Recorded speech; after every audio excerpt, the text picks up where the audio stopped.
నమస్కారం city news తెలుగుకి స్వాగతం ఈనాటి వార్తా విశేషాలు పార్లమెంట్ లో ఆర్థిక శాఖ మంత్రి నిర్మలా సీతారామన్ 2024 వార్షిక బడ్జెట్ ను సమర్పించారు ఈ బడ్జెట్ లో వ్యవసాయ రంగానికి అధిక ప్రాధాన్యతనిచ్చారు అలాగే ఏపీకి వరాల జల్లు కురిపించారు ఏపీ రాజధాని అమరావతికి 15,000 కోట్లు కేటాయించినట్లు మంత్రి వెల్లడించడం జరిగింది అమరావతి నిర్మాణానికి బహుళ సంస్థల ద్వారా నిధులు సమకూరుస్తున్నట్లు పేర్కొన్నారు అమరావతి నిర్మాణానికి ప్రత్యేక ఆర్థిక సాయం ప్రకటించిన మంత్రి నిర్మలమ్మ సాధ్యమైనంత వరకు పోలవరం ప్రాజెక్టును పూర్తి చేసేలా చర్యలు తీసుకుంటామని తెలియజేశారు అంతేకాకుండా రాయలసీమ ఉత్తరాంధ్ర ప్రకాశం అభివృద్ధికి నిధుల్ని కేటాయిస్తామని తెలిపారు విశాఖ చెన్నై ఓర్వకల్లు బెంగళూరు పారిశ్రామిక కారిడార్ ను నిధులు చేయిస్తున్నట్లు చెప్పారు అలాగే ఏపీలో పరిశ్రమల ఏర్పాటుకు తోడ్పాటును అందిస్తామని అన్నారు Andhra Pradesh reorganisation act our government has made concerted efforts to fulfill the commitments in Andhra Pradesh Reorganization Act.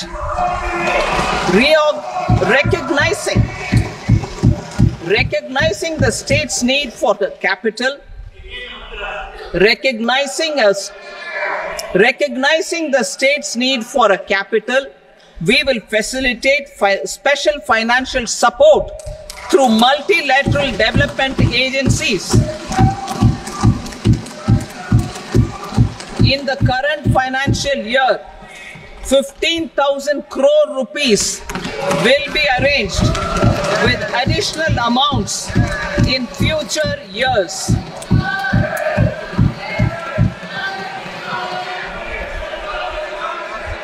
Our government is fully committed to financing and early completion of the Polavaram irrigation project, which is the lifeline for Andhra Pradesh and its farmers. This will facilitate our country's food security as well. Under the Act,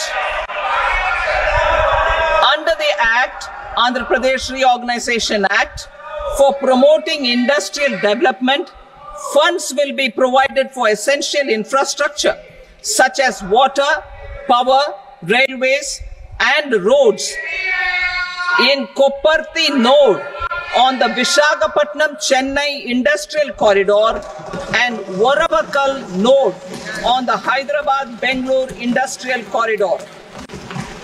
An additional allocation will be provided this year towards capital investment for economic growth. Grants for backward regions of Rayalaseema, Prakasham, North Coastal Andhra, as stated in the Act, will be provided. అసెంబ్లీలో చంద్రబాబు కీలక వ్యాఖ్యలు చేశారు June 4న వచ్చిన ఫలితాలు కొత్త చరిత్ర సృష్టించాయని తెలిపారు ఏపీలో ఎన్డీఏ కూటమికి 93% స్ట్రైక్ రేట్ 57% ఓట్లు వచ్చాయని తెలిపారు గతంలో ఎన్టీఆర్ హయాంలో కూడా ఇలాంటి ఫలితాలు రాలేదని తెలియజేశారు భవిష్యత్తు తరాల కోసం బాధ్యతతో ఓటు వేశారని ఓటర్లను కొనియాడారు టీడీపీ జనసేనకు బీజేపీ తోడవటంతో ఎన్నికల ఫలితాల్లో సునామీ వచ్చిందని తెలియజేశారు బీజేపీ కూడా కలిసి రావడంతో భారీ విజయం సాధించామని తెలిపారు సీఎం చంద్రబాబు ఇదే క్రమంలో మాజీ ముఖ్యమంత్రి వైఎస్ జగన్ ను ఉద్దేశిస్తూ చురకలు అంటించారు ప్రతిపక్ష నాయకుడికి సభకు వచ్చే ధైర్యం లేదని విమర్శించారు గతంలో ఏమైనా మంచి పనులు చేసి ఉంటే చెప్పేందుకు ధైర్యం ఉంటుంది అయితే గతంలో ఏమీ చేయలేదు కాబట్టి అసెంబ్లీకి రాకుండా ఢిల్లీలో రాజకీయం చేస్తున్నారు ఈ సందర్భంగానే డిప్యూటీ సీఎం పవన్ కళ్యాణ్ కేంద్రం ప్రవేశపెట్టిన బడ్జెట్ పై ఆనందించారు రాష్ట్రానికి అధిక నిధులు కేటాయించడంతో పాటు రాష్ట్ర రాజధాని నిర్మాణానికి కట్టుబడి ఉన్నందున అభినందించారు ఇప్పుడే జూన్ 4వ తారీఖు వచ్చిన ఎన్నికల ఫలితాలు ఒక కొత్త చరిత్రను సృష్టించాయి ప్రజా చైతన్యానికి నిదర్శనంగా నిలిచాయి మీరు చూస్తే దేశ 93% స్ట్రైక్ రేట్ 57% ఈ కూటమికి ఓట్లు పడ్డాయి ఇది నా రాజకీయ జీవితంలో ఏ పార్టీ కూడా నందమూరి తారక రామారావు గారి పార్టీ పెట్టినప్పుడు కానీ 94లో కూడా రాలేదంటే అది ప్రజలు మన మీద పెట్టుకున్న నమ్మకం అనే విషయం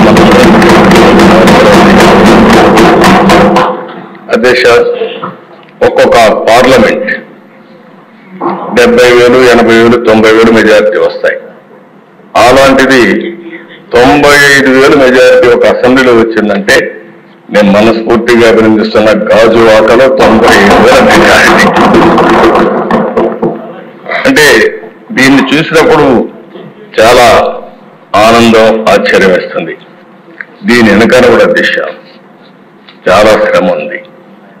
ఒక్క విషయం మనం గుర్తుపెట్టుకోవాల్సిన అవసరం ఉంది. మిత్రులు పవన్ కళ్యాణ్ గారు ఇప్పుడే మాట్లాడారు. ఒక్కసారి రాష్ట్ర ప్రజానికం కానీ ఎలాంటి నమ్మకం కల్పించామంటే చాలా సఫర్ అయ్యాం. 2014లో కూడా కొత్త రాష్ట్రం, ఈ రాష్ట్రం అభివృద్ధి కావాలని ముందుకొచ్చి పోటీ చేయకుండా సపోర్ట్ చేసిన వ్యక్తి పవన్ కళ్యాణ్ గారు. సామాజిక బాధ్యత ముందుకొచ్చారు. తర్వాత దిశ మొన్న ఎలక్షన్లో ఆయన్ని మేము చూసినప్పుడు చాలా సమస్యలు వచ్చాయి. నన్ను అరెస్ట్ చేసినప్పుడు జైలుకు వచ్చి నన్ను పరామర్శించిన తర్వాత బయట వచ్చి ఆ క్లిష్ట సమయంలో ఏమాత్రం ఓటు డివైడ్ కావడానికి వీలు లేదు, రాష్ట్ర ప్రయోజనాల కోసం తెలుగుదేశం జనసేన కలిసి పోటీ చేస్తామని చెప్పిన మొదటి వ్యక్తి. అంటే ఇది ఒక సామాజిక బాధ్యతగా తీసుకున్నారు. రాజకీయంలో అరుదైన సంఘటన. ఇద్దరం కలిసిన తర్వాత బీజేపీ వారు కూడా ముందుకొచ్చారు, కేంద్ర నాయకత్వం. ముగ్గురం కలిసిన తర్వాత దిశ. AP deputy CM Pawan Kalyan మంగళవారం శాసనసభలో ఆసక్తికరమైన వ్యాఖ్యలు చేశారు. భవిష్యత్తులో కూడా అమరావతిని రాజధాని ఉండే విధంగా చర్యలు తీసుకోవాలని సూచించారు. అందుకు ఏపీ సీఎం చంద్రబాబు నాయకత్వంలో మరింత ముందుకు వెళ్లాలని పిలుపునిచ్చారు. రాజకీయాల్లో ఆయనకు ఉన్న సుదీర్ఘ అనుభవంతో మా బోటి వాళ్లు కూడా నేర్చుకునే అవకాశం కలుగుతుందని తెలియజేశారు. ఆయన పాలన ఈ రాష్ట్రానికి ఎంతో ఉపయోగకరంగా ఉంటుందని పేర్కొన్నారు. ఎవరైనా తప్పులు చేస్తే అది కూటమి ప్రభుత్వానికి ఇబ్బంది అవుతుందని తెలిపారు. చివరికి జనసేన పార్టీకి చెందిన కార్యకర్తలైనా సరే తప్పు చేస్తే వారిని వదులుకోవడానికి కూడా తాను వెనకాడనని తెగేసి చెప్పారు. ఎవరు తప్పు చేసినా తాము శిక్ష వేస్తామనే సంకేతం ప్రజలకు వెళ్లాల్సిన అవసరం ఉందని నొక్కి చెప్పారు. గత వైసీపీ పాలనపై కూడా నిప్పులు చెరిగారు. పంచాయతీలకు కేంద్రం సకాలంలో నిధులిచ్చిన గత ప్రభుత్వం వాటిని బదలాయించలేదని ఆరోపించారు. నిధుల బదలాయింపులో జరిగిన అవకతవకలపై కమిషన్ వేస్తామని అన్నారు. గౌరవ ముఖ్యమంత్రి శ్రీ చంద్రబాబు నాయుడు గారు లేరు. వారి గురించి కూడా చెప్పాల్సి ఈ సందర్భంలో, ఆంధ్రప్రదేశ్కి ఎవరన్నా రావాలి అనుకుంటే ముందస్తుగా చంద్రబాబు గారు పాలన స్టార్ట్ చేసినప్పుడు, ఆయన ముఖ్యమంత్రిగా ఉన్నప్పుడు ప్రతి ఒక్కరూ మేము వచ్చి ఆంధ్రప్రదేశ్కి వచ్చి పని చేయాలి, ప్రతి ఐఏఎస్ అధికారి, ప్రతి ఐపీఎస్ అధికారి తపన పడేవారని నాకు ఢిల్లీలో చాలా మంది ఐఏఎస్ అధికారులు చెప్పారు. అలాంటి అద్భుతమైన పాలన, ఛాలెంజెస్ ని అధిగమించి ఆంధ్రప్రదేశ్ ని అభివృద్ధి దిశగా తీసుకెళ్లారు. ముఖ్యంగా ఆయన బాగా నచ్చే అంశం నాకు ఆయనలో ప్రత్యర్థులను కూడా గౌరవించే గొప్ప గుణం. మొన్న ఈ మధ్యన మాకు చెప్తూ కూడా రాజశేఖర రెడ్డి గారి గురించి చెప్తూ ఆయన గురించి కూడా, ఆయన ఎంత ప్రత్యర్థి అయినప్పటికీ కూడా ఆయన గురించి కూడా మంచి వాక్యాలు చెప్పి ఆయన చేసిన మంచి పనిని కూడా చెప్పే సౌహృదయం ఉంది నారా చంద్రబాబు గారికి. తీసుకోవాలి, ఇది మేము నాలాంటి వాళ్ళు నేర్చుకోవాలి, అలాంటి యంగ్స్టర్ మాకు కొత్తగా వచ్చిన వాళ్ళు నేర్చుకోవాలి. అలాగే కర్నూలు 1953లో కర్నూలు రాజధానిగా వచ్చింది. ఇప్పుడు మనకి ఇన్ని సంవత్సరాలుగా, ఇన్ని దశాబ్దాలుగా ఇంకా కొట్టుకుంటూనే ఉన్నాం. అన్ని రాష్ట్రాలు ఏర్పడ్డాయి, భాషా ప్రయుక్త రాష్ట్రాలు ఏర్పడ్డాయి. దేశం అంతా ఎవరికి రాజధాని వచ్చింది, ముందుకెళ్ళిపోయారు, అభివృద్ధి చెందారు. కానీ మన ఆంధ్రప్రదేశ్కి వచ్చేటప్పటికి కర్నూలు రాజధాని ఏర్పడింది. కాదని చెప్పి మళ్ళీ తెలంగాణలో కలిపారు. కొన్ని దశాబ్దాల తర్వాత మళ్ళీ విభజన జరిగింది. మళ్ళీ రాజధాని కోసం ఎత్తుక్కుంటూనే వచ్చాం. కింద మీద పడి 14 నుంచి 19 చాలా కష్టంతో ఒక రాజధానిని అత్యంత ఖర్చుతోటి నిర్మించే దశలో ఉండగా, పరిస్థితిలో అనుకూలించగా గత ప్రభుత్వం వచ్చింది. వాళ్ళు 3 రాజధానులు తీసుకొచ్చారు. ఎప్పుడు కూడా ఇన్ని సంవత్సరాలు, ఇన్ని దశాబ్దాలుగా మనకు స్థిరమైన రాజధాని అనేది ఒకటి లేదు. అది బేసిక్గా కేంద్ర బిందు ఒక అభివృద్ధికి, ఒక రాష్ట్రానికి. ఈసారి మటుకు చంద్రబాబు గారి ఆధ్వర్యంలో, గౌరవ ముఖ్యమంత్రి చంద్రబాబు గారి ఆధ్వర్యంలో ఇంకెప్పటికీ భవిష్యత్తు తరాలు ఇంకెప్పుడు ఏది రాజధాని, ఒక రాజధాని 2 కాకుండా అమరావతి రాజధానిగా ఉండాలి, దాన్ని ముందుకు తీసుకెళ్ళాలి, దానికి మేమందరం సహకరిస్తామని ఈ సందర్భంగా మీకు తెలియజేసుకున్నాం అధ్యక్ష. అలాగే కేంద్ర నాయకత్వం నిన్న ఈరోజు ఇందాక న్యూస్ లో చూసిన అధ్యక్ష, 15,000 కోట్ల రూపాయలు మన ఏ అమరావతి లేక ఈ రోజు వరకు ఇబ్బంది పడతాం, అలాంటి అమరావతికి కేంద్ర మంత్రి మన నాయకులు గౌరవ ప్రధానమంత్రి శ్రీ నరేంద్ర మోదీ గారు బడ్జెట్లో ఈ రోజున 15,000 కోట్ల రూపాయలు అమరావతి కోసం మనస్ఫూర్తిగా కూటమి తరఫున మా అందరి తరఫున కూడా వారికి ధన్యవాదాలు తెలియజేస్తాం అధ్యక్ష.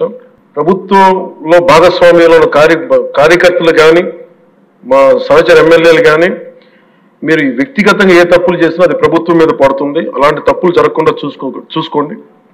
అలాంటి జరిగితే మటుకు నేను ఎవరైనా స్థానమానం లేకుండా నాకు వాళ్ళకి సిస్టమ్ పనిచేస్తూ ఉంటుంది, అది మీరు అర్థం చేసుకుని నేను ఏ ఉద్దేశంతో చెప్తానని చెప్పారు అధ్యక్ష. ఇలాంటి తప్పులు జరిగితే అవి వ్యక్తులు చేసిన తప్పులు పార్టీలకు కానీ ప్రభుత్వానికి కానీ చెడ్డ పేరు రాకూడదు. దాన్ని ఎలా హ్యాండిల్ చేసుకోవాలో జనసేన పార్టీ తరఫు నుంచి నేను మా వాళ్ళందరికీ కూడా ఒకటే తెలియజేశాను. మీరు వ్యక్తిగతంగా కనుక ఏదన్నా చేసి అది కూటమి ప్రభుత్వానికి ఇబ్బంది కలిగితే నేను వారిని వదులుకోవడానికి సిద్ధంగా ఉన్నానని చెప్పి చాలా స్పష్టంగా తెలియజేశాను అధ్యక్ష. అది మీరు ఇసుక విధానాల్లో కానీ మైనింగ్ విధానాల్లో కానీ ఏ రకంగా సరే గత ప్రభుత్వం చేసింది కదా మేము కూడా చేస్తామని ఎవరన్నా నాకు జనసేన పార్టీ తరఫు నుంచి ఎవరన్నా సరే ఉంటే వారిని నియంత్రించే బాధ్యత, వారిని సరిచేసే బాధ్యత మేము తీసుకుంటాం. అలాగే చట్టపరమైన తప్పు జరిగితే చట్టపరంగా ఎలాంటి చర్యలు తీసుకోవాలో అది మాకు కూడా అప్లై చేయండి, నాతో సహా. మేము తప్పు చేస్తే నాతో సహా ఆ చట్టాలు నాకు కూడా అప్లై చేయండి. ఎవరు దీనికి అతీతులు కాదు. దీనికి ముఖ్యంగా ఈ 5 సంవత్సరాల కాలం ఇది హాలిడే కాదు ఎవరికి. మన ముఖ్యమంత్రి గారు కూడా చెప్తా ఉన్నారు, ట్రాఫిక్ జామ్స్ ఎంతసేపు జరుగుతుంది. డ్రైవర్లకు ఆర్థిక భరోసాను కల్పిస్తూ అనేక సౌకర్యాలతో అధునాతనంగా అత్యధిక మైలేజ్ తో రూపొందించిన మంత్ర ఎలక్ట్రిక్ ఆటో టెస్ట్ డ్రైవ్ మహోత్సవం మరియు ఆటో డ్రైవర్లు అవగాహన కార్యక్రమం మంగళవారం గుంటూరు కాకాని రోడ్ లో నిర్వహించడం జరిగింది. ఈ సందర్భంగా 300 డీజిల్ ఆటోలకు engine oil filter, charging, free service అందించడం జరిగిందని సేల్స్ మేనేజర్ మొగల్ ఖదీర్ తెలిపారు. ఈ సందర్భంగా ఆయన మీడియాతో మాట్లాడారు. అతి తక్కువ ఎలక్ట్రిసిటీ ఖర్చుతో అత్యాధునిక మైలేజ్ వచ్చే విధంగా ఎలక్ట్రిక్ ఆటోను తయారు చేయడం జరిగిందని తెలిపారు. దీని ద్వారా డ్రైవర్లకు ఆర్థికంగా అభివృద్ధి చెందడానికి అవకాశం ఉంటుందని తెలియజేశారు. ఈ కార్యక్రమంలో Guntur dealer principal Sriraj, territory service manager Sriharsha, regional manager Sandeep మరియు సిబ్బంది, ఆటో డ్రైవర్లు పాల్గొన్నారు. ఈ బండిని లాంచ్ చేసింది. మార్కెట్ లో సర్వే చేసి అట్లీస్ట్ యావరేజ్ గా మన ఆటో కస్టమర్లు ఎన్ని కిలోమీటర్లు తిరుగుతున్నారు, ఏంటి, ఇన్బిల్ట్ ఎక్స్టెండెడ్ వారంటీ లేకుండా సంవత్సరం లేదా 1,00,000 కిలోమీటర్లు వస్తుందన్న. సో ఇంకో 2 సంవత్సరాలు లేదా 50,000 కిలోమీటర్లు వారంటీ ఇస్తాము. 5 సంవత్సరాల వరకు డోకా ఉండదు. మోటరే మెయిన్ కాబట్టి మీరు ఆ బ్యాటరీ, ఈ మోటార్ సో వచ్చే 5 సంవత్సరాల తర్వాత తగ్గిపోవడం. మీకు బ్యాటరీ కాస్టింగ్ అనేది ఇప్పుడు ప్రజెంట్ జనరల్ గా అన్ని కంపెనీలు ఇప్పుడు గవర్నమెంట్ ఆఫ్ ఇండియా సపోర్ట్ చేస్తా ఉంది. సో ఈ కంపెనీస్ ఉన్నాయి. సో వచ్చే మనకు కంపెనీలు కొన్ని ఉంటాయి కదా మన టెంపుల్స్ అన్న. ఇంకెవరన్నా బండి గురించి ఎలా ఇంకెవరైనా చెప్పాలి చేసి అన్న మాట్లాడతారు అక్కడ ఇవ్వండి.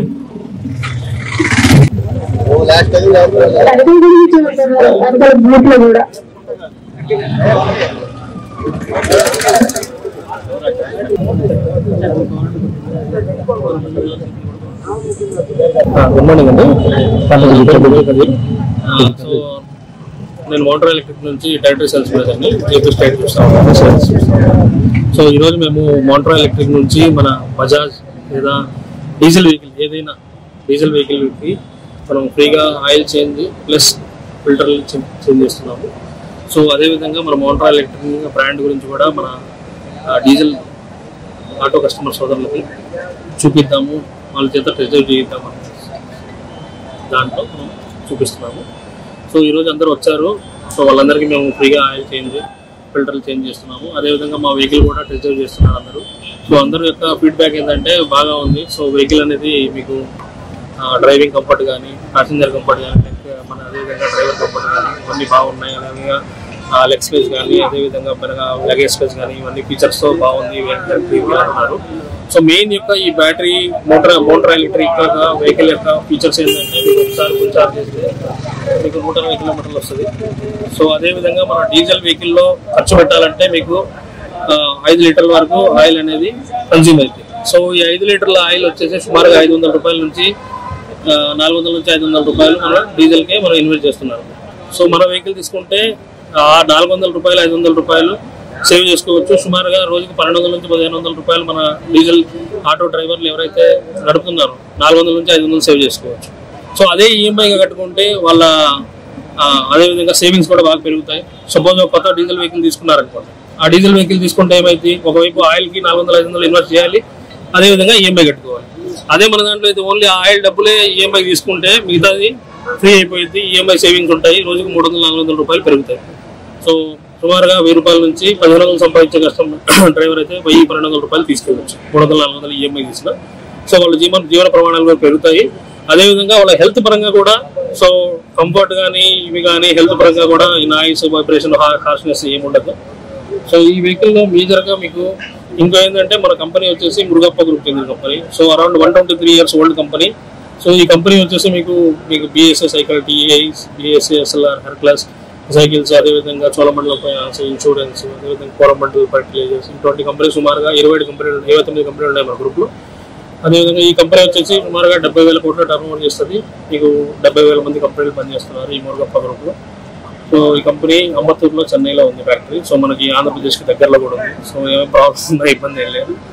సో మన వారంటీ మెయిన్గా మన యూఎస్పీ ఏంటంటే వారంటీ. సో వారంటీ వచ్చేసి మెయిన్ వచ్చేసి వారంటీ 5 సంవత్సరాలు లేదా 1,00,000 కిలోమీటర్ల వారంటీ ఇస్తాము. సో 5 సంవత్సరాల వరకు వెహికల్ ఇంజన్ దీంట్లో డీజిల్లో ఇంజన్ ఆయిల్ వచ్చేసి మన బ్యాటరీ ఉండిద్ది. సో డీజిల్ వెహికల్లో అదేవిధంగా ఇక్కడ మోటార్ వచ్చేసి అక్కడ వచ్చేసి ఇంజన్, ఓకేనా, ఫ్యూయల్ వచ్చేసి బ్యాటరీ. సో ఆ విధంగా నడుస్తుంది. సో ఈ బండిలో మీకు మేజర్గా వారంటీ, మెయిన్ వారంటీ. సో 5 సంవత్సరాలు 1,00,000 కిలోమీటర్లు 5 సంవత్సరాల వరకు ఏ కస్టమర్లకి ఇబ్బంది లేదు. అదేవిధంగా బ్యాటరీ గురించి, మోటార్ గురించి ఆలోచించాల్సిన అవసరం లేదు. ఇంక తర్వాత 5-6 సంవత్సరాల తర్వాత 5 సంవత్సరాల తర్వాత కూడా జాగ్రత్తగా యూజ్ చేసుకుంటే సుమారుగా 7 సంవత్సరాల వరకు బ్యాటరీ లైఫ్ అనేది ఉంటుంది. సో మన షోరూమ్ వచ్చేసి ఇలా ఆటోనగర్లో SBI State Bank of India bank ఉంది కదా, దాని పక్కనే మన షోరూమ్ ఉంటుంది, మోటార్ ఎలక్ట్రిక్ షోరూమ్. అదేవిధంగా మన షోరూము ఇదే గుంటూరులో కూడా షోరూమ్ ఉంది. సో విజయవాడలో రామవరపార్కింగ్ రోడ్ దగ్గర నుంచి కొనగల్లి రోడ్లో మన షోరూమ్ ఇక్కడ కూడా ఉంది. సో ఎవరైతే ఇంట్రెస్ట్ ఉన్నారో వాళ్ళు వచ్చి సంప్రదించవచ్చు. సో ఛార్జింగ్ వచ్చేసి 4 గంటల నుంచి 4 గంటలు పెడితే ఫుల్ ఛార్జ్ అయిపోయింది. సో నైట్ లో పెట్టేస్తే మీరు ఆటోమేటిక్ గా ఆటో కట్ ఆఫ్ అయిపోయింది ఛార్జింగ్ పెట్టేస్తే. అదేవిధంగా మీకు 120 కిలోమీటర్లు డ్రైవ్ చేయొచ్చు. Thank you. పెదకాకని మండలం తక్కెలపాడులో వెంచేసి ఉన్న శ్రీ అందికమ్మ తల్లివారి దేవస్థానం నందు బోనాల పండుగ సందర్భంగా మహిళలందరూ కలిసి అద్దం కమ్మ తల్లికి ఆషాఢ సారే, కుంకుమ, పూలు, గాజులు సమర్పించడం జరిగింది. ఈ సందర్భంగా వారు మాట్లాడారు. మా తల్లి కోరికలు తీర్చే తల్లి అని అన్నారు. ఈ గ్రామం మొత్తం చల్లగా కాపాడే తల్లి అని, ఆమె దీవెనలు ఈ గ్రామంలో ఉండాలని కోరుకుంటూ మొదటగా గ్రామంలో ఆషాఢ సారే సమర్పిస్తున్నట్లు తెలియజేశారు. ఈ కార్యక్రమంలో P Parvathi, P Padma, P Malleswari, Y Susheela, P Eswaramma, P Viswamma పాల్గొనడం జరిగింది.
సందర్భంగా గ్రామంలో వేచి ఉన్న ముత్తైదులందరూ కలిసి అందరూ సమక్షంగా కూడి తలాక రూపాయి వేసుకొని అమ్మవారి సారిగా తీసుకొచ్చినారు.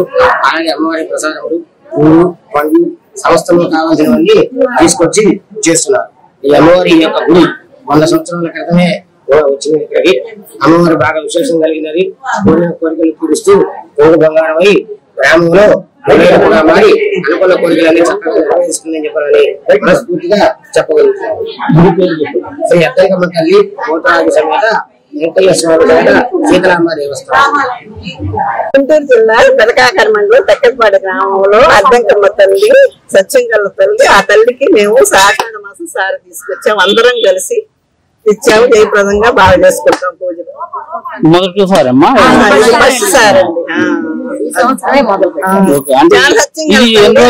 కోరికలు తీర్చింది. ఎన్ని రోజులు ఉంటది? ఒక్కరోజే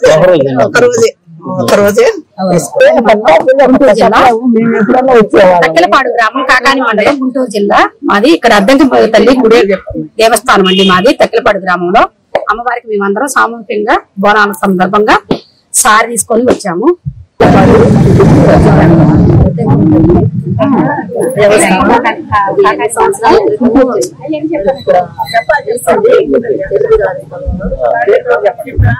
వచ్చినప్పుడు నేను పెట్టేటప్పటికి 60 సంవత్సరాలు చిన్న రేపు ఉండేది. రాయి ఉండేది. తర్వాత పైకి లేపి ఒప్పు చేశాను. అప్పుడు నుంచి బాగా జరుగుతుంది. సీతారామ తల్లిని ఈ సంవత్సరమే ఆషాఢ మాసం సందర్భంగా ఈ సంవత్సరం అందరం కలిసి ఈ రోజు నుంచి మొదలు కాకాని మండలం, గుంటూరు జిల్లా. మేము శనివారం మాకు ఇక్కడ వెంకటేశ్వరం ఉన్నాడు. ఈ గుళ్ళు ప్రతి శనివారం భజన చేసుకుంటాం మేము వెంకటేశ్వరంకి. మన అందరం కూర్చొని ఈ తల్లికి మనం కూడా భవనాల పండుగ చేసుకున్నాము. అందరూ అమ్మలకు చేస్తున్నారు కాబట్టి మనం కూడా చేద్దాం అనుకున్నాము. ఒకరికొకరు చెప్పుకొని మా చల్లని తల్లి అద్దంకమ్మ తల్లి మా ఊరిని చల్లగా కాపాడిద్ది. ఎప్పుడు కాపాడమని మేమందరం చల్లగా ఉండాలని అందుకని భవనాల పండుగ చేసుకున్నాం. తీసుకొచ్చాం. అమ్మవారికి సారి తీసుకొచ్చాం. మా కోరికలు మాకు తీర్చేది, అన్ని తీర్చింది మా తల్లి. మేము ఏదనుకుంటే అది మా అద్దంకమ్మ తల్లి కోరికలు తీర్చే తల్లి, చల్లని తల్లి, చక్కని తల్లి, అందమైన తల్లి. మాకు అన్ని మేము ఏది కోరుకుంటే అది ఇచ్చింది. అది కొద్ది బంగారము. అది మేమందరం అనుకొని ఊరు మొత్తం అనుకొని ఆడవాళ్ళం అందరం ఈ పండుగ చేసుకోవాలని చెప్పి చేసుకుంటున్నాము. మేమందరం సారి తీసుకురావాలని కలిసి చేసుకుంటున్నాము. సంతోషం ఉండాలని కోరుకుంటున్నాం.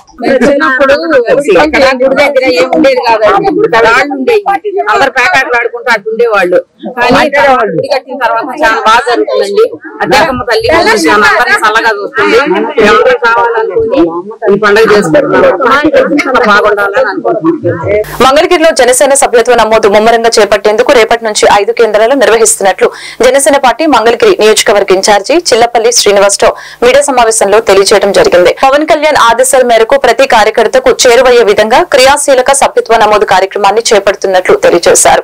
పార్టీ గెలుపునికి ఎంతో కృషి చేసిన కార్యకర్తలకి చేరుకోవాలనే సంకల్పంతో ఈ నెల 24వ తేదీన క్రియాశీలక సభ్యత్వ నమోదు కేంద్రాలను ప్రారంభిస్తున్నట్లు తెలియజేశారు.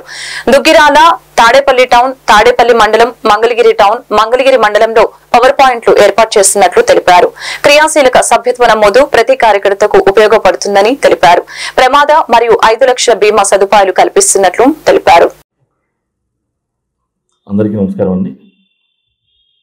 ఏదైతే మా జనసేన పార్టీ అధ్యక్షులు పవన్ కళ్యాణ్ గారు కార్యకర్తల కోసం క్రియాశీలక కార్యకర్తల మెంబర్షిప్ డ్రైవ్ బిగిన్ చేశారు. 18వ తారీఖు నుంచి 28వ తారీఖు వరకు మంగళగిరిలో మంగళగిరి నియోజకవర్గంలో అందరూ కూడా వాలంటీర్లు అంతా కష్టపడి చేస్తూ ఉన్నారు. దాన్ని ఇంకొంచెం ప్రజల్లోకి తీసుకెళ్లేదానికి రేపటి నుంచి ఒక పవర్ పాయింట్స్ లాగా మండలానికి ఒకటి, అలాగే తాడేపల్లి టౌన్లో, అలాగే మంగళగిరి పట్టణంలో కూడా టెంట్లు వేసి ఒక పవర్ పాయింట్ లాగా దాన్ని వినూత్నంగా తీసుకెళ్దాం అని చెప్పి ప్రజలకి మరింత చేరువయ్యారు. దేనికంటే ఈ రోజున మా అధ్యక్షుడు పవన్ కళ్యాణ్ గారు ఆంధ్రప్రదేశ్లోనే కాదు కేంద్ర రాజకీయాల్లో కూడా చాలా కీలకమైన వ్యక్తిగా ఈ రోజున అధికారంలో రాష్ట్రంలోనే కాదు కేంద్రంలో కూడా భాగస్వామ్యంలో ఉన్నారు ఈ రోజున. దాని అన్నిటికీ కారణం మా అధ్యక్షుడు పవన్ కళ్యాణ్ గారు చేసిన కృషి. ఇది అందరూ కూడా ప్రజలంతా కూడా చాలా గుర్తిస్తూ ఉన్నారు. దాంట్లో భాగంగా జనసేన పార్టీ కూడా మద్దతు తెలిపేదానికి ఈ రోజున ప్రజలంతా చాలా మంది మొదలుకు వస్తూ ఉన్నారు. వాళ్ళందరి మెంబర్షిప్ మనం రోలింగ్ చేసుకోవడం కోసం అందరికీ అందుబాటులో ఉండే విధంగా దుగ్గిరాల మండలంలో ఒక పాయింట్, అలాగే తాడేపల్లి మండలంలో ఒక పాయింట్, అలాగే తాడేపల్లి పట్టణంలో, మంగళగిరి పట్టణంలో, అలాగే మంగళగిరి రూరల్ మండలంలో కూడా ఒక పాయింట్, దాదాపు 5 పాయింట్లు రేపు ఓపెన్ చేయబోతా ఉన్నాం. ప్రజలకి మరింత చేరువయ్యేందుకు జనసేన పార్టీ కార్యకర్తలకి పవన్ కళ్యాణ్ గారు ఎలా అండగా ఉంటారు అని చెప్పి దాని గురించి విశ్లేషించి దేనికంటే దాదాపు 5 లక్షల రూపాయల బీమా, అలాగే యాక్సిడెంట్ పాలసీతో కూడా కల్పిస్తూ ఉన్నారు. దేనికంటే ఈ మెంబర్షిప్ ఏంటంటే పవన్ కళ్యాణ్ గారికి, జనసేన పార్టీ పవన్ కళ్యాణ్ గారికి, ప్రజలకి ఒక వారధిగా ఉపయోగపడుతుంది. దేనికంటే ఒక ఆత్మీయ అనుబంధం. దాదాపు లాస్ట్ ఇయర్ దాదాపు 6 లక్షల పైచిలకు మన ఆంధ్ర రాష్ట్రంలో జరిగింది. ఈసారి 20 లక్షల పైచిలకు రావడానికి సిద్ధంగా ఉన్నారు. దాన్ని ప్రజలకు దగ్గరికి చేరుకు మంగళగిరి నియోజకవర్గంలో వినూత్నంగా రేపు నుంచి ప్రారంభించిపోతామని చెప్పి ఇతను తెలియజేసుకుంటూ ప్రజలంతా వినియోగించుకోవాలని చెప్పి చెప్తాను. Thank you. గత వైసీపీ పాలనలో విద్యార్థుల భవిష్యత్తుతో చెలగాటమాడిందని చల్లపల్లి శ్రీనివాసరావు ఆగ్రహం వ్యక్తం చేశారు. చంద్రబాబు అధికారంలో ఉన్నప్పుడు ఐఏఎస్, ఐపీఎస్ కోర్సులతో పాటు ఎస్సీ, ఎస్టీ విద్యార్థులకి ఫీజు రియంబర్స్మెంట్ సదుపాయాలు కల్పించారని వారు గుర్తు చేశారు. తిరుపతి పద్మావతి మహిళా విశ్వవిద్యాలయంలో 2020-23 విద్యాభ్యాసం చేసిన విద్యార్థులు తమకు జరిగిన అన్యాయానికి న్యాయం చేయాలని కోరుతూ చిల్లపల్లి శ్రీనివాసరావుకి వినతి పత్రాన్ని ఇవ్వడం జరిగింది. ఈ సందర్భంగా వారు మాట్లాడారు. చంద్రబాబు అధికారంలో ఉన్నప్పుడు ఎస్సీ, ఎస్టీ విద్యార్థులకి ఉపయోగకరంగా ఐఏఎస్, ఐపీఎస్ కోర్సులతో పాటు ఫీజు రియంబర్స్మెంట్ ప్రవేశపెడితే జగన్ పరిపాలనలో అమలు చేయకుండా విద్యార్థులకి అన్యాయం చేశారని ఆగ్రహం వ్యక్తం చేశారు. ఇప్పటికైనా మాకు న్యాయం జరుగుతుందని ఆశతో పవన్ కళ్యాణ్, నారా లోకేష్ ను కలిసి సమస్యను పరిష్కరించాలని కోరేందుకు చిల్లపల్లి శ్రీనివాసరావును ఆశ్రయించినట్టు తెలిపారు.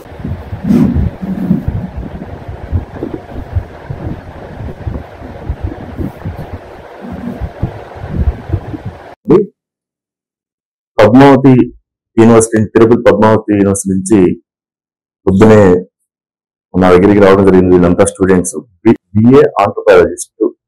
ఎందుకంటే ఇది అంటే తెలుగుదేశం పార్టీ గవర్నమెంట్ లో ఆ రోజున చంద్రబాబు నాయుడు గారు ఒక విజనరీగా ఆలోచించి ఈ సబ్జెక్టు తిరుపతి పద్మావతి విశ్వవిద్యాలయంలో ఓన్లీ పిల్లల కోసం, ఆడపిల్లల కోసం, దీంట్లో ఐఏఎస్లు, ఐపీఎస్లు ఈ కోర్సు చాలా ఉపయోగకరంగా ఉంటాయని చెప్పి ఆ రోజు పెట్టి కంటిన్యూషన్ చేసిన సందర్భంలో ఏదైతే ఈ వైఎస్ఆర్సీపీ గతంలో 5 సంవత్సరాలు పరిపాలించిన ప్రభుత్వం వచ్చిన తర్వాత వీళ్ళందరినీ రోడ్డును పట్టేసే పరిస్థితి. ఈ రోజున వాళ్ళ భవిష్యత్తుతో వీరు జగన్మోహన్ రెడ్డి గారు ఆటలాడుకొని, లేదంటే వీళ్ళంతా 2020 బ్యాచ్ స్టూడెంట్స్ 2020లో జాయిన్ అయిన తర్వాత 2023 సబ్జెక్ట్ అయిపోతే కోర్స్ అయిపోతే వీళ్ళకి ఇంతవరకు ఫీజు రింబర్స్మెంట్ కానీ అలాగే వీళ్ళకి సర్టిఫికెట్లు కానీ ఏమీ ఇచ్చిన పరిస్థితి లేదు. వాళ్ళంతా కూడా మా అధ్యక్షుడు పవన్ కళ్యాణ్ గారిని కలవటానికి అలాగే మన అంబుళ్ళు విద్యాశాఖ మంత్రి గారు శ్రీ నారా లోకేష్ గారిని కలవటానికి నా దగ్గరికి వచ్చారు. నేను తప్పనిసరిగా దీని గురించి మా అధ్యక్షుడు పవన్ కళ్యాణ్ గారి దగ్గరికి అలాగే మంత్రి గారు లోకేష్ గారి దగ్గరికి తీసుకెళ్లి వీళ్ళ భవిష్యత్తుని నిలబెడటానికి మన సాయశక్తులు మేము చేస్తామని చెప్పి చెప్తా ఉన్నాం. ఎందుకంటే ఈ రోజున 5 సంవత్సరాలు ఒక పీడకల అనమాట వైఎస్ఆర్సీపీ గవర్నమెంట్. విద్యార్థులు కూడా వదిలిపెట్టాలి. ఆఖరికి విద్యార్థులు వీళ్ళు ఇక్కడ చూస్తుంటే ఎంతమంది అసలు. నమస్తే సార్, మేమంతా పద్మావతి మహిళా విశ్వవిద్యాలయంలో చదువుకున్న వాళ్ళం సార్. మేము BA MA public policy and anthropology చదువుకున్నాం sir.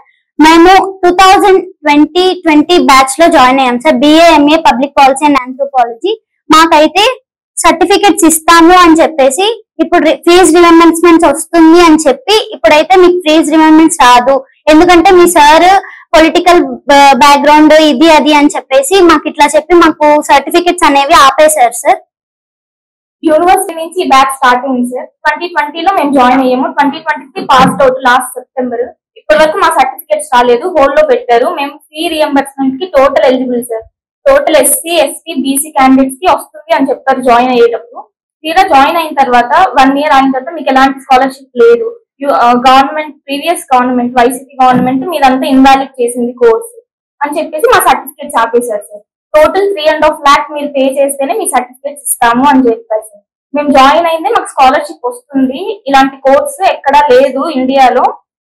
UPSC plus civils special గా గర్ల్స్ కి ఈ యూనివర్సిటీలోనే ఇలా కోర్స్ పెట్టారని మేము జాయిన్ అయ్యాం.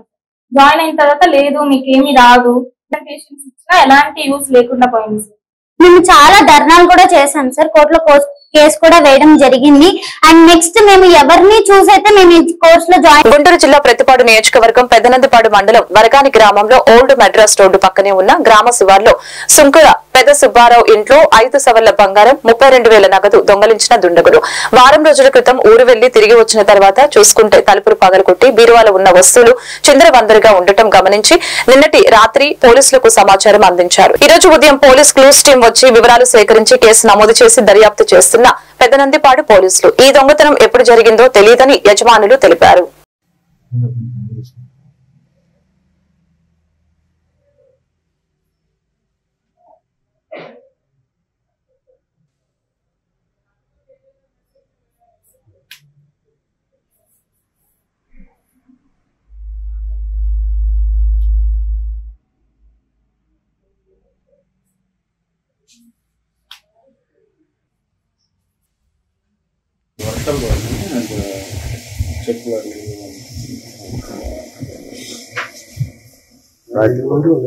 రాత్రి ఎన్ని గంటలు జరిగింది అమ్మ సుమారు?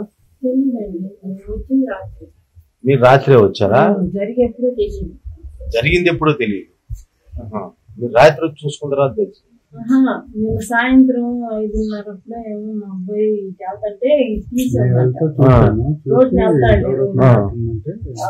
ఇది తీసిందంటే అదే తాళం వేసిందంటే వచ్చేదేమోనని చెప్పి ఆడదాకా వచ్చి చూసాము.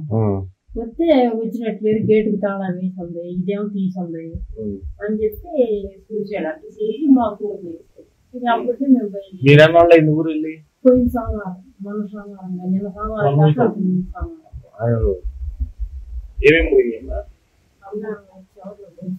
5 సార్లు గొలుసు. డబ్బులు ఎంత ఉంది? డబ్బులు 40,000 కాకుండా ఒక 27,500 వస్తాయి. మొత్తం 32,000. 2,000 డబ్బులు 5 సార్లు బంగారం పోయింది. ఇంకేమన్నా పోయినాయా ఇంట్లో? బంగారం డబ్బులే.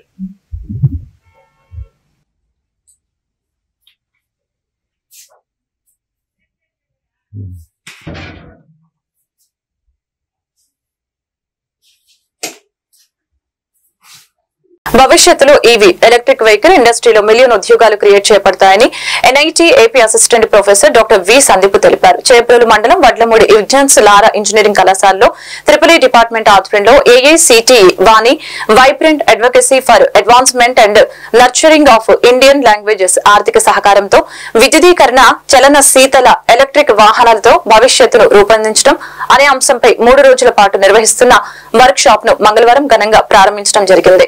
రెన్యూవబుల్ ఎనర్జీ మరియు ఎలక్ట్రిక్ వెహికల్స్ రంగాలలో విద్యార్థులకి అవకాశాలు మెండుగా ఉంటాయని తెలియజేశారు.